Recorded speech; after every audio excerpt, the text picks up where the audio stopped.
আপনারা দেখছেন সবার কথা নিউজ, সঙ্গে আমি রয়েছি রাজীব। আর এই মুহূর্তে যে খবর দিকে চোখ রাখবো, আপনারা জানেন আগস্ট মাস মানেই ভারতবর্ষের স্বাধীনতার মাস। দীর্ঘ বছর অতিক্রম করে আজ থেকে প্রায় ৭৯ বছর আগে ভারতবর্ষ ব্রিটিশের হাত থেকে স্বাধীনতা লাভ করে। সেই সমস্ত স্বাধীনতা সংগ্রামীদের আমরা আমাদের সবার কথার পক্ষ থেকে জানাই প্রণাম এবং অন্তরের অন্তঃস্থল থেকে ভালোবাসা। আমরা ভারতবাসী, আমরা গর্বিত। আগামী 10ই আগস্ট অর্থাৎ আগামী কাল থেকে ভারতবর্ষ সহ পশ্চিমবঙ্গের বিভিন্ন জেলায় জাতীয় পতাকা উড়বে প্রতিটি বাড়িতে বাড়িতে, এমনটাই জানিয়েছেন পশ্চিমবঙ্গের মাননীয় মুখ্যমন্ত্রী শুভেন্দু অধিকারী।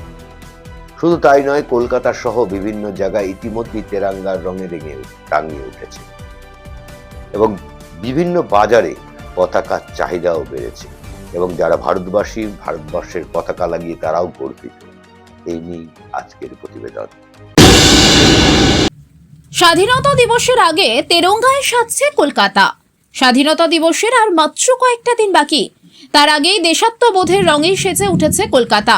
শহরের বিভিন্ন প্রান্তে দেখা যাচ্ছে জাতীয় পতাকার সাজ, তেরঙ্গা রঙের আলো এবং স্বাধীনতা দিবসকে কেন্দ্র করে নানান প্রস্তুতি। কলকাতার ঐতিহ্যবাহী স্থাপত্য থেকে শুরু করে বিভিন্ন গুরুত্বপূর্ণ এলাকা সবেতেই ফুটে উঠছে গেরুয়া সাদা সবুজের আবহ।